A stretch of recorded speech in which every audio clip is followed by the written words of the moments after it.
Right, so new year, new start, as the saying goes, and nobody needs one of those more than Keir Starmer does, as 2025 greeted him with a much deserved but no less devastating blow to his credibility, his leadership and his policy choices in government.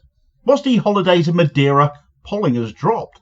But this is not mere numbers this time, because the scale of his failure, his incompetence and his dishonesty has seen a record-breaking freefall in public opinion. It's all added up over that first 6 months in power into an absolute recipe for disaster for the Labour Party. And so it's probably no surprise Labour figures are apparently now openly discussing his replacement and departure, and for the vast majority of the country that can't come soon enough. But should we really have any hope that whoever comes in to replace him, unelected as they would be any better? 2025 could see the end of Starmer. But is there any real prospect that anyone else in the Labour Party can repair the damage this lying right-wing red Tory has done? Right, so it's polling time again, folks, and all sorts of figures have come out. Not so much the voting intention sort of ones that are capturing attention right now, though, but how well Starmer's regime have actually been doing in the eyes of the British public in that first 6 months of power. And the answer to that is, frankly, not very well at all. Now, I know what some of you might be thinking, especially polling sceptics. There are many of us. I am one myself. These are just snapshots after all. But they've been part of a declining trend, all summed up in one bombshell of a blow when you consider them all as parts of a whole. That whole formulating a general public viewpoint of how this government is doing. So let's just have a look at some of the numbers that have come out. For example, it was YouGov who asked the question, how is Labour managing the cost of living? We're all experiencing a tightening of the belts after all, aren't we? Starmer promised to see energy bills brought down, and instead they've just risen for the third time already since October. The new year greeting the country with an average 1.5% rise in energy bills as Starmer sold out to the energy giants instead of reining them in, instead of renationalising our energy sector in our interests. That's not even bringing up the cuts to the winter fuel allowance for pensioners, now getting yet another kicking in the pocket as their bills go up as well. Keir Starmer, the granny harmer. Your bus fare just doubled, a smack in the teeth to commuters, and when the government is supposed to be encouraging us to use our cars less, this is a step in the complete opposite direction. And of course, your train fares have gone up again too, as they do every new year. What was Starmer saying about renationalising the railways again? Yeah. No sign of that yet, and who'd trust him to not simply change his mind on that as well, given how much his word is worth. Perhaps unsurprisingly then, just 15% of those polled on that question thought Starmer was doing a good job on the cost of living, compared to 74% who do not. Nearly 3 in 4, a net rating of -59. For the record, that's the same rating the Tories had on the cost of living when they left office after 14 years. Starmer's Labour are there in 6 months. YouGov also asked the question of how well Labour has done in office since coming into power. Have they been doing well or have they been doing badly? Just 12% of respondents said Labour is doing well, compared to a whopping 69% who have said badly, a net rating of -57. We shouldn't be surprised really, should we? I doubt many of you watching will be particularly surprised to hear this. Starmer came in on a platform of lowering bills, lowering taxes. When Rachel Reeves's awful budget saw them hiked on employers, which by extension was passed on to employees through wage repression and job losses.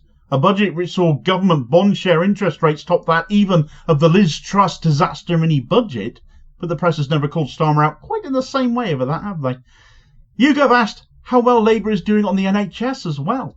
Starmer lackey Wes Streeting is offensive as ever and utterly determined to see more NHS privatisation as we know he'd into. Well, it seems like the public are generally onto them here as well, with just 18% saying Labour are doing a good job with the NHS, compared to 70% who think the complete opposite.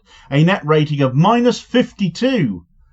I mean, these are catastrophically bad averages, and I could of course carry on, but I think you've got the picture now. Words asked to describe Labour in that same poll included predominantly words like incompetent and dishonest. And who's going to argue that? They're absolutely right. But the culmination of all of these results are what has delivered a bombshell to Labour. and what really ought to be getting all of that not so much backroom chatter but open chatter surrounding Keir Starmer's fate going forwards, and how much longer realistically that Starmer can be permitted to remain in post and keep destroying the party fortunes as thoroughly dislikable and unpopular as he is. You see, where Starmer has already gone down as the most unpopular Prime Minister within 100 days of taking office in modern political history, he can now add the title of most unpopular incoming government ever to that heading. Squawkbox, for one, have laid into Starmer with an absolute evisceration of an article of him in light of these stats, in an article titled Starmer's Government Most Unpopular Incoming Ever, Shock New Poll. I strongly recommend reading the full article on their webpage, but here's a short excerpt. Keir Starmer's Labour government is the most unpopular incoming government of all time and is considered incompetent and dishonest by the public in a shock new poll. The only shock in that finding is, of course, the idea that it's a shock, that the public sees Starmer and his Starmeroids as useless and liars. The findings, based on analysis of recent by-election results as well as questions to the public, found that only 12% of the public think Starmer's government has shown any success in its first 6 months, and 56% hold the incompetent and dishonest view, more than double the number that think Starmer and co have any honesty or competence. Now that number, still looking at Starmer and thinking, well, there goes a trustworthy fellow who knows what he's doing, is a shock. Even more think that Starmer's government is screwing up the NHS badly than that he's generally incompetent, with more than 2/3 concluding that West Streeting's prescription and more privatisation, posing non-doctors as doctors and forcing punitive measures on people with mental health issues and medication on people with weight issues is not the right course of treatment. No shock there either. So the question now turns to one of, can Starmer do anything to turn this about himself? Certainly I imagine a number of Labour MPs are asking themselves about this too, and I think the answer to that is plainly and clearly no. Because even on holiday, he's managed to prove he is the most dislikable, stuck-up prig, devoid of any relation to ordinary working-class people, with a superiority complex to match.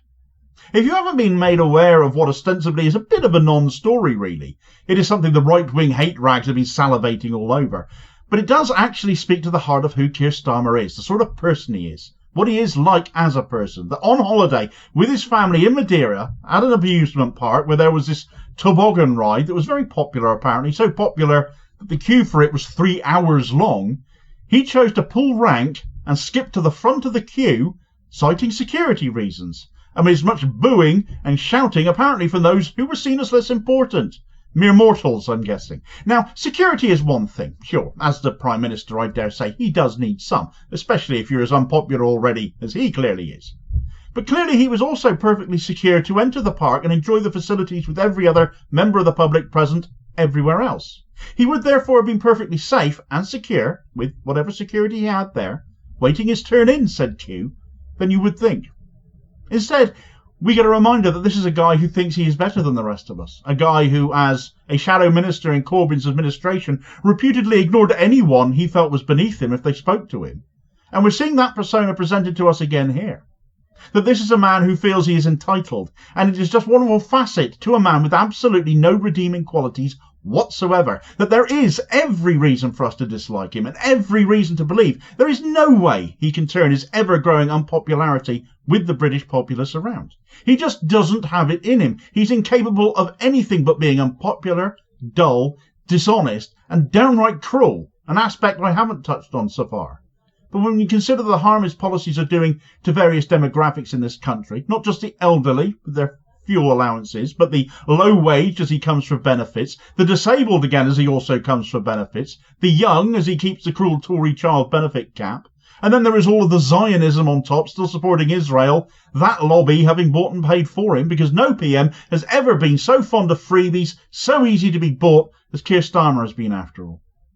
If Labour still think he can turn this around, those already catastrophic numbers as they are, well, they're going to keep going south even further, aren't they? Aside from the dishonesty and the incompetence, though, there is another aspect to Starmer which won't help him either, which is his political ineptness and stupidity. All of that came out in economic analysis I did in this video recommendation here as your suggested next watch, that the Reeves budget legitimately is worse than the Truss one in at least some respects. So check that one out here. Please do hit like, share and subscribe before going if you haven't already done so, to help support the channel though and ensure you don't miss out on new daily content going forwards. And I'll hopefully catch you on the next video. Cheers folks.